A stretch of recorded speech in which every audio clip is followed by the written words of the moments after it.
சின்ன வயசுல இருந்தே காதல் அப்படிங்கிறது நம்மள எல்லாருக்குமே நடந்திருக்கும். அது காதல் அப்படிங்கிறத தாண்டி ஒரு இன்ஃபாக்சுவேஷன் கூட நம்ம லவ்னு நினைச்சு சின்ன வயசுல நம்ம சுத்தி இருப்போம். அதை தான் இந்த திரைப்படத்துல ரொம்ப அழகா காமிச்சிருக்காங்க. இந்த திரைப்படம் தொடக்கத்திலேயே சிம்புவுடைய வாய்ஸ் ஓவர்ல, அதாவது விடிவில வர அதே சிம்புவுடைய வாய்ஸ் ஓவர்ல தான் இந்த படம் தொடங்குச்சு.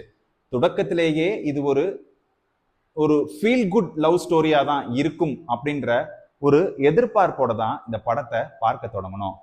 அதுல சிம்புடைய அந்த விடிவி டயலாக், காதலை தேடி போனா அது காதல் இல்ல ஜெசி, அது தானா நடக்கணும், தலைகீழ திருப்பணும், நம்மளை போட்டு தாக்கணும் அப்படின்ற அந்த விடிவி படத்துடைய டயலாக்ல தான் இந்த படம் தொடங்குது.